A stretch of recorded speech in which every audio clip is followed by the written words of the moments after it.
Dragon ফল। আমার বাজার থেকে আমি ড্রাগন কিনি না, এবং আমার মেয়েরা, আমার পরিবার বাজারে ড্রাগন খায় না। এইটার টেস্টটা এত ভালো হয়।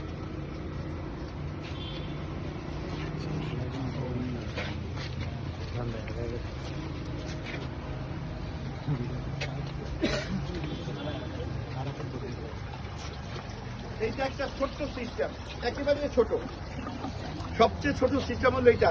এটা একটা অর্ধেক গ্রাম, এইটা এখানে একটা অর্ধেক গ্রাম, এটা লম্বা লম্বি আর এটা পাতানি। এখন এখানে আমরা শাক গত 2 দিন খেয়েছি, ওইটার ভিতরে যেরকম এইরকম ভর্তি ছিল। এখন আবার এটা একটু বড় হইলে বা একটু সরাইলে আমরা আবার এটা শেষ করব।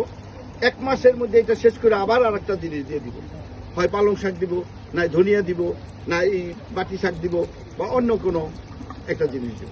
সেইটা আবার এই সিস্টেমে তো স্যার প্রথম সিজন 6-7টা, এই আমি যদি ইয়ে করি শাক করি তাহলে 8টা, আমি যদি শাক করি তাহলে 8টা, আর যদি আমি সিম করি, এই যে সিম গাছটা দেখো, এই সিম গাছটা ফুল আসতেছে না, আগামী 4 মাস ইনশাল্লাহ এখান থেকে আমি সিম খাইতে পারবো, আমার পরিবারের সিম কেনা লাগবে। এটা নলডক সিম, লম্বাটা।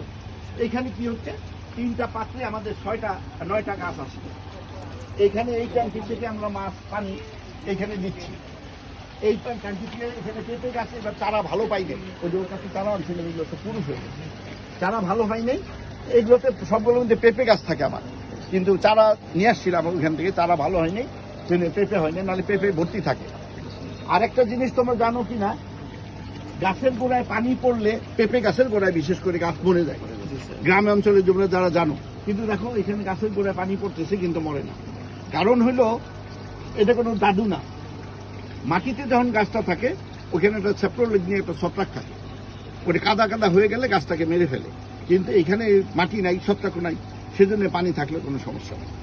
তাহলে এখানে দেখো আমরা, অনেকের হয়তো ধারণা হইতে পারে যে ছাড় এত শুকনা এর মধ্যে কেমনে হয়, হ্যাঁ, একেবারেই তোমার এর মধ্যে কোনো অন্য কোনো ধরনের কল্পনাই করতে পারবা না যে কোনো মাটি নাই। অনেকে বলে ছাড় নিশ্চয় কিছু মাটি আছে, দেখো যতই তুমি খুঁড়বা ততই দেখবা যে ইটের খোয়া, আরো ইটের খোয়া বের হবে, ঠিক আছে, টোটালটা ইটের খোয়া, কোনো ধরনের এখানে ব্যত্যয় নাই। আরেকটা সিস্টেম আছে এখানে, এইটার পানিটা ব্যবহার হয়, পুষ্টিগুলো ব্যবহৃত হওয়ার পরে এই পাত্রটাতে আসে। এই পাত্রটাতে আমরা কিভাবে চাষ করি সেটা একটু দেখো। এটা হলো ডিপ ওয়াটার।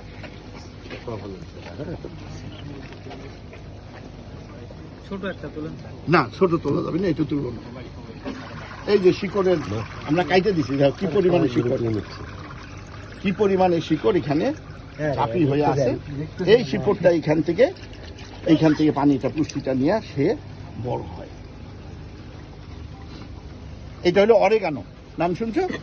অনেকে জানো যে অরেগানো হচ্ছে একটা হার্ব, যেটা পুষ্টি হিসাবে খুবই পুদিনার চেয়ে, তুলসীর চাইতে অনেক বেশি উপাদেয়, এবং 10 গ্রাম পাউডার একটা ছোট শিশিতে পাওয়া যায় বিভিন্ন আরো আগোড়া, স্বপ্ন, সেই সব জায়গায় 120 টাকা, 100 টাকা, 110 টাকা নেয় 10 গ্রাম। তো ঠিক আছে, আমরা এইটা দেখি। এইটা একটা টমেটো গাছ, দেখো এটা হাজারি টমেটো বলে। এর একটা থোকার মধ্যে তোমার এটা ভালো করে বেঁধে না দিলে ভেঙে পড়বে, আধা কেজি 1 কেজির মতো টমেটো হবে। তো এইখানে আমরা একটা গাছ আছে, আর বাকিগুলো আমরা স্ট্রবেরি লাগাই দিচ্ছি। আর এখানে তো ধনিয়া দেখছো, এটা আমাদের ধনিয়া আরো ভালো হবে, কিন্তু রোদ্রুটা এখনো বেশি, সেই কারণে অত ভালো হচ্ছে না। আমরা এটা খেয়ে আবার দিব ধনিয়া। আমরা একটু এদিকে আসি।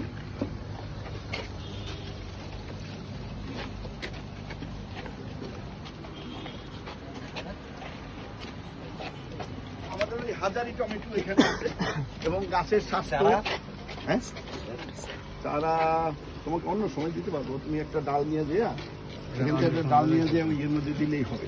আমি তোমার জন্য দরকার ডাল কি করে দেবো, তোমার দরকার হবে। আমরা এখানেও আবার বাটি শাক, এটা হলো সর্ষে শাক, এখানে সর্ষে শাক দিয়েছি যাতে আমরা এই খেতে পারি। এই কলমি শাকটা আমাদের সেই বর্ষার সময় লাগানো, মে জুন মাসে লাগানো, এপ্রিল মাসে লাগানো, একবার মনে হয় হারভেস্ট হয়ে গেছে, এবং একবার না, প্রতি 15 দিন পর পর আমরা হারভেস্ট করি। এই পর্যন্ত প্রায় 8-10 বারের বেশি হারভেস্ট হয়েছে। এখন এটা তুলে ফেলবো, কারণ এখন আমার এইগুলো খালি করা দরকার।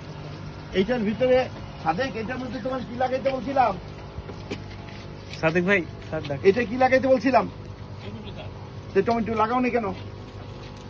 এইগুলোতে আমরা আবার ওই যে টমেটো দিব, ওগুলোতে আমরা ওই যে বীজ আনছি। তুমি আজকে স্কোয়াশের বীজ আনছি, ওইটা ভিজে কাপের মধ্যে লাগাবা। আর লেটুস আনছি, লেটুসের চারা বীজটা কোনটার মধ্যে, ওরকম একটা পাত্র মাটি রেডি করো, ওইটার মধ্যে লেটুসের দিয়ে দিব চারা। হ্যাঁ।